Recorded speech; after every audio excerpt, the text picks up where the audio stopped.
예레미야 22장 1절부터 19절 말씀 가지고 오늘 함께 은혜를 나누겠습니다. 지난주 말씀은 예레미야 통해서 선포한 말씀을 그대로 이루신다는 내용이었습니다. 하나님께서 예루살렘을 완전히 멸망시킨다고 하셨습니다. 성 안에 남아있는 사람들은 완전히 다 죽고 성을 빠져나와 항복하는 자는 목숨을 건지겠지만 매를 맞고 온갖 수모를 당하면서 포로로 끌려간다고 하셨습니다. 예레미야를 통해 전하게 하신 하나님의 말씀이 그대로 이루어진다는 것을 보여주시는 말씀입니다. 이어지는 오늘 말씀은 하나님 말씀에 순종해서 공평과 정의로 다스리면 살 것이고 불순종하면 죽을 것이라는 경고로 시작합니다. 희망이 보이는 것 같지만 이어지는 내용들은 아버지 요시야 왕처럼 공평과 정의를 행하지 않았기 때문에 완전히 망한다는 것입니다. 하나님은 그러한 하나님의 경고를 있는 그대로 전하게 하십니다. 핵심은 요아스처럼 하나님 마음을 알아주는 하나님의 친구가 되라는 것입니다. 이 말씀을 보면서 우리는 어떻게 하면 하나님의 마음을 아는 하나님의 친구가 될지 생각해 보도록 하겠습니다. 첫 번째로 1절부터 9절은 이웃사랑으로 하나님 사랑을 표현하라고 말하고 있습니다. 1절은 유다 왕궁으로 내려가서 이 말을 선포하라고 합니다. 2절에 보면 그 선포하라는 내용입니다. 다윗의 보좌에 앉은 왕들에게 들으라고 합니다. 또 이어서 내 신하들과 이 성문으로 들어오는 내 백성들과 함께 들으라고 합니다. 그렇기 때문에 왕에서부터 신하들에서 모든 백성들이 다 함께 들어야 한다는 것입니다. 따라서 공의는 왕만 잘하면 되는 것이 아니라 신하들과 백성들과 모두 함께 다 하나님 말씀에 순종해야 하는 것입니다. 3절에서 먼저 공평과 정의를 실천하라고 했습니다. 공평이라는 말은 현명한 재판 기록을 따라 현명하게 재판하는 것을 말합니다. 솔로몬이 재판했던 현명한 재판처럼 그렇게 현명한 재판을 해서 백성들의 억울함을 풀어주라는 뜻입니다. 또 정의란 쌍방간에 맺은 언약을 근거로 누가 언약을 깼고 누가 언약을 지켰는지 밝혀주는 오늘날 민사재판과 같은 것입니다. 따라서 다스리는 자들은 먼저 공평과 정의로 현명하고 공정하게 백성을 다스려서 힘없다고 억울함 당하는 백성들이 없도록 하라는 것입니다. 공평과 정의로 다스리는 것이 무엇인지 구체적으로 이어서 설명합니다. 먼저 권세 있는 자들이 억압하며 힘없는 사람들의 소유를 강도질하면 그런 권세 있는 사람들을 벌하고 강도질 당한 사람을 구해주라는 것입니다. 그러나 어떻게 합니까? 힘 있는 사람의 편에 서고 힘없는 사람들은 짓밟는 것이 보통 고대의 왕들입니다. 그래서 힘없는 유다 백성들을 학대하지 못하게 하라는 것입니다. 또 이어지는 외국인과 고아와 과부라는 말은 앞에서 힘없는 일반 유다 백성보다 훨씬 더 약한 사람들입니다. 아무런 보호막도 없는 사람들입니다. 이런 사람에게 함부로 대하거나 폭력을 쓰지 말라는 것입니다. 그렇게 약한 모든 사람의 억울함을 풀어주고 하나님의 마음으로 가장 약한 사람들까지도 잘 보호해 주라는 것입니다. 이것이 공평과 정의로 다스리라는 말의 뜻입니다. 4, 5절은 순종하면 살고 불순종하면 망한다는 경고입니다. 먼저 4절은 이 명령을 철저히 실천하면 다윗의 보좌에 앉는 왕들이 병거와 군마를 타고 신하와 백성을 거느리고 이 왕궁의 대문으로 들어올 것이다 라고 했습니다. 무슨 말입니까? 왕이 신하와 병거를 거느리고 군마를 거느리고 들어온다는 얘기는 전쟁터에서 승리하고 돌아온다는 얘기고 나라가 굳건하다는 뜻입니다. 예루살렘이 망하지 않는다는 뜻입니다. 그러나 반대로 순종하지 않으면 이 왕궁은 폐허가 될 것이라고 했습니다. 이것은 여호와께서 맹세하신 말씀이므로 반드시 그렇게 된다는 것입니다. 이어지는 6절과 7절 그리고 10절 이후의 내용을 보면 불행하게도 저들은 끝까지 불순종했다는 것을 알 수 있습니다. 6절에서 길르앗과 레바논은 울창한 숲이 있던 곳입니다. 그곳에서 베어온 나무로 왕궁을 지었기 때문에 왕궁이 마치 길르앗과 같고 레바논산 꼭대기와 같았다라고 한 것입니다. 그러나 이제는 유다 왕실을 사막으로 만들고 아무도 살지 않는 성읍으로 만들겠다고 했으니 그 울창한 숲과 같은 화려한 왕궁은 다 무너뜨리시고 태우신다는 것입니다. 7절은 왕궁을 건축하기 위해 길르앗과 레바논의 백향목들을 베어내는 장면과 똑같습니다. 나무 베는 사람들에게 연장을 주고 찍어 넘어뜨리게 하는 모습이기 때문입니다. 그러나 이것은 길르앗과 레바논의 백향목을 베는 모습이 아니라 가장 좋은 백향목으로 된 왕궁을 무너뜨리는 장면입니다. 그래서 하나님께서 일꾼들을 시켜서 왕궁의 백향목 기둥들을 다 베어가지고 찍어서 넘어뜨리게 한다는 것입니다. 그 사람들이 누구냐면 바벨론 사람들입니다. 8, 9절은 그렇게 울창한 숲과 같이 화려하던 왕궁들이 다 불타고 사막이 된 모습을 보고 많은 나라 사람들이 지나가며 대화를 주고받는 내용입니다. 많은 나라란 많은 나라의 모든 사람을 뜻하는 말입니다. 8절의 질문은 주님께서 무엇 때문에 이 큰 도성을 이렇게 폐허로 만들어주셨는가 라는 질문입니다. 이에 대한 대답은 9절에 나온 대로 하나님과 맺은 언약을 깨뜨리고 다른 신들을 경배하며 섬겼다라는 것입니다. 경배하며 섬겼다는 말은 엎드려 절하고 섬겼다는 것입니다. 이것은 신하가 충성을 맹세하며 왕에게 엎드리는 장면입니다. 또 그 왕을 계속 섬기는 장면입니다. 누가 왕입니까? 여호와 하나님께만 엎드리고 여호와 하나님께만 충성을 하겠다고 맹세했는데 이제는 다른 신들에게 엎드리고 충성을 맹세한다는 것입니다. 그런 경우에 그런 신하들은 반드시 죽이고 그 집은 다 불태우는 것입니다. 하나님과 그 백성의 관계를 왕과 신하의 관계에 비유해서 말하는 것입니다. 여호와 하나님만 섬기고 충성을 다하는 방법은 소외된 자들과 억울함 당한 자들의 억울함을 공정하고 공평한 통치로 풀어주는 것입니다. 하나님께서 불쌍히 여기시고 사랑하는 사람들을 사랑하는 것이 곧 하나님을 사랑하는 것입니다. 그런데 다른 신을 경배한다는 것은 실제로 우상 숭배일 수도 있지만 오늘 본문에서는 하나님께서 사랑하라고 한 사람들을 학대하고 착취하며 그것을 자신의 부귀영화와 영광을 위해 그 사람들을 사용했다는 뜻입니다. 하나님의 사랑은 하나님의 마음으로 이웃을 불쌍히 여기고 사랑하는 것입니다. 바로 뒤에 이어서 그런 내용이 실제로 나옵니다. 두 번째로 10절에서 12절은 하나님 말씀을 있는 그대로 전하라는 것입니다. 10절은 너희는 죽은 왕 때문에 울지 말며 그의 죽음을 슬퍼하지 말라고 했습니다. 운다는 말은 소리내서 운다는 말이고요. 슬퍼한다는 말은 이리저리 왔다 갔다 한다는 뜻입니다. 무슨 말이냐면요. 슬퍼서 몸을 앞뒤로 흔드는 모습일 수 있습니다. 어떻게 합니까? 우리가 곡할 때도 소리내어 울기도 하지만 어떻게 합니까? 계속 아이고 아이고 하면서 고개를 흔들겠죠. 하나는 소리내는 모양이고 하나는 고개를 흔드는 모습입니다. 어쩌면 또 너무 슬퍼서 정신 차리지 못하고 비틀비틀하는 것일 수도 있습니다. 분명한 것은 하나는 말이고 하나는 모양입니다. 슬퍼하는 말과 슬퍼하는 모양입니다. 울어야 할 사람은 죽은 사람이 아니라 잡혀갈 사람이라는 것입니다. 누가 더 불행할까요? 우리는 죽은 사람이 더 불행하다고 생각할 겁니다. 근데 오늘 본문에서는 진짜 불행한 사람은 죽은 사람이 아니라 잡혀가는 사람이라는 것입니다. 울고 또 울고 계속해서 울라는 것입니다. 잡혀간 왕은 다시 돌아오지 못한다는 겁니다. 다시는 고향 땅을 보지 못한다는 겁니다. 죽은 왕보다 잡혀간 왕을 위해 슬퍼하라는 것은 잡혀간 왕은 죽은 왕보다 훨씬 더 불행하다는 뜻입니다. 11절에 죽은 왕은 요시야이고 잡혀간 왕은 살룸인데 여호아스입니다. 여호아스는 왕의 이름이고 살룸은 본래 개인적인 이름입니다. 여호아스는 이집트를 의지해서 아시리아 마지막 왕과 싸우려다가 패해서 609년 기원전 609년에 이집트로 잡혀갔습니다. 사람들은 잡혀간 왕이 금방 돌아올 것이라는 희망적인 예언을 했겠지만 예레미야는 다시는 돌아오지 못한다고 재수없는 예언을 한 것입니다. 이러한 예언을 할 때마다 얼마나 큰 반대를 받으며 고통을 겪었는지 앞부분에서 알 수 있습니다. 그럼에도 불구하고 예레미야는 하나님 말씀을 그대로 전했습니다. 그래서 너희는 어떻게 하라고요?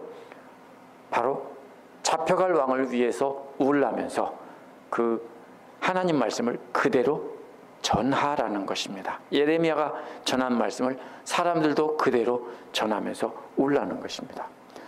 그래서 두 번째 하나님을 사랑하는 방법은 하나님의 말씀을 핍박 중에도 듣기 싫다고 하는데도 그대로 전하는 것입니다. 세 번째로는 13절에서 19절은 하나님과 친구가 되라는 것입니다. 13절은 전형적인 폭군의 모습입니다. 예레미야는 3절에서 말한 공평과 정의라는 말에다가 하지 말라는 말을 하지 않는다는 말을 붙여서 여호야김을 책망합니다. 불이라는 말은 3절에서 공평, 즉 공정한 재판을 하지 않는다는 뜻입니다. 이는 동족을 고용한다는 말과 짝을 이룹니다. 동족이란 친구라는 말입니다. 친구를 불러서 강제로 일을 시킨다는 겁니다. 친구라면 어려운 사정 들어주고 도와주는 게 옳습니다. 그런데 여호야김은 친구를 노예처럼 부린다는 것입니다. 불공평이나 불법이라는 말은 3절에서 공평, 즉 현명한 재판으로 억울함을 풀어준다는 것이 아니다, 이런 말입니다. 그래서 친구를 불러 일을 시키고 품삯을 주지 않는다는 것입니다.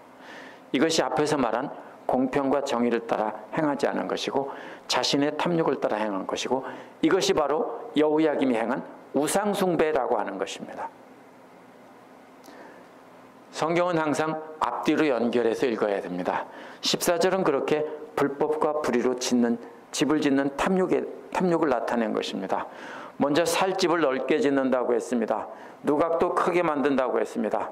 누각이란 2층이 있는 방인데요, 살 집이 아니라 먹고 마시며 즐기며 놀 곳입니다.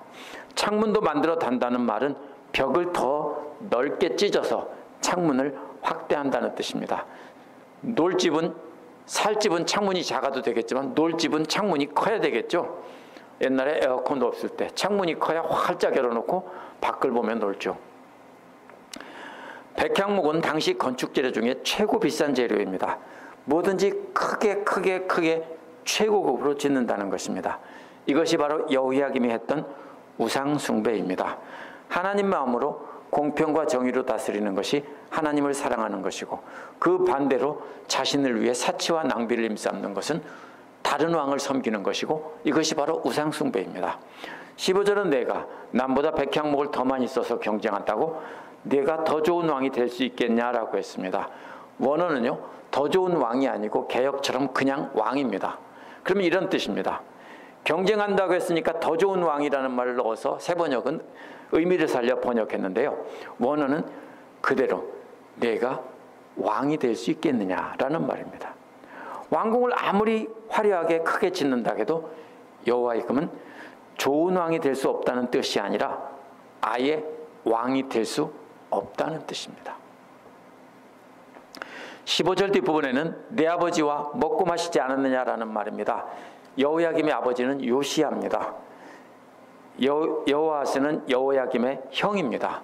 그러니까 형제가 둘 다 어떻게 됩니까? 잘못된 사람들이죠. 법과 정의를 실천하던 훌륭한 왕이던 아버지 요시야의 식탁에서 함께 먹고 마시지 않았느냐는 말은 배웠다는 뜻입니다. 우리도 밥상머리에서 교육한다고 하는데 예의 범절을 가리킨다고 하는데 유대인들도 밥상머리에서 식탁에서 앉아서 자녀들을 가르쳤습니다. 그래서 그렇게 하나님의 뜻을 요시야한테 너희들이 배우지 않았느냐는 것입니다. 그렇게 해서 요시야 때는 형통했다는 것입니다. 여호야김 너도 내 아버지 요시야가 했던 것처럼 내 아버지께 배운 그대로만 그렇게 했다라면 형통했을 것이라는 겁니다. 왕은 순종하면 되는 것이지 집을 크게 짓는다고 되는 것이 아니라는 것입니다. 하나님께 절해야 되는데 큰 집에게 절을, 화려한 집에게 절을 한 것입니다. 16절은 여호야김의 아버지 요시야와 여호야김을 비교하고 있는 것입니다. 요시야는 가난한 사람과 억압받는 사람의 사정을 헤아려서 처리해주면서 잘 살지 않았느냐라고 말합니다. 요시야는 바로 앞에서 말한 대로 공정한 재판과 현명한 재판으로 잘 다스렸다는 것입니다. 그런데 여호야김 너는 반대로 불의와 불법으로 다스리고 있으면서 백성에게 강제노동만 시키고 품삯도 안 줬다는 것입니다. 16절에서 중요한 말은 여호와를 안다는 말입니다. 안다는 말은 여호와와 친구 관계를 뜻하는 말입니다. 다른 사람을 잘 안다는 것은 그 사람과 친하다는 뜻입니다. 내가 누구를 좀 알아. 그러면 그냥 얼굴 한번 인사했다고 안다고 말하면 안 됩니다. 우리말에서도. 무슨 말입니까? 친하다는 뜻입니다. 요아스는 여호와를 잘 알고 깊이 이해하며 그 뜻대로 행하며 산 사람이었기에 하나님이 요아스를 친구라고 불러주는 겁니다. 너는 내 친구다. 친구가 누굽니까? 마음이 통하고 내 마음을 알아주는 사람이 친구입니다. 그렇죠?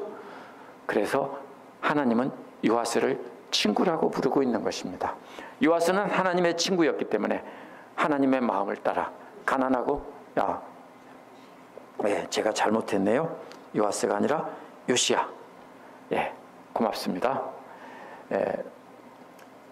가난하고 억압받는 사람들과 친구가 된 것입니다. 우리도 역시 하나님 말씀을 열심히 공부하고 말씀을 통해 하나님 마음을 알아야 됩니다. 그래서 그 마음대로 살아야 우리가 친구가 되는 것입니다. 하나님 마음을 알아주지 않으면 우리는 하나님께서 우리를 향해 친구라고 부르지 않을 겁니다. 그래서 17절은 이러한 요시야와는 반대로 여호야김은 불의한 이익을 탐하는 것과 무죄한 사람의 피를 흘리는 것과 백성을 억압하고 착취하는 것에만 쏠려 있다. 그게 우상이었다라는 겁니다. 먼저 불의한 이익을 탐했다는 말은 너의 눈과 심장이 불의한 이익에 가 있다라는 것입니다. 불의한 이익을 원하는 탐욕스러운 마음입니다. 그 다음 단계는 무죄한 사람의 피를 흘리는 것입니다. 죄 없는 사람을 죽여 그 재산을 뺏는 것입니다. 그것도 모자라서 백성들을 억압하고 착취하는 것입니다. 이렇게 세 단계입니다.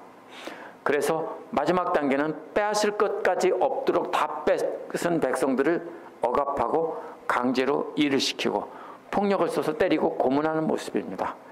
다 짜내고 더 짜낼 것이 없는데 비틀어 짜서 마지막 피 한 방울까지 다 짜내는 아주 잔인하고 포악한 모습입니다. 이것이 여호야김의 우상숭배입니다.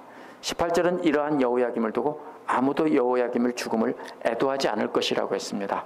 남자들도 슬퍼하지 않고 여자들도 애석하지 않는다는 것은 친구의 죽음을 슬퍼하는 모습과 비교한 것입니다. 여호야김에게는 함께 울어줄 친구가 한 명도 없다는 것입니다. 또 슬픕니다 임금님, 슬픕니다 폐하라고 말할 사람도 없다는 겁니다. 친구뿐 아니라 신하들조차도 하나도 슬퍼할 사람이 없다는 겁니다. 아무도 없다는 겁니다.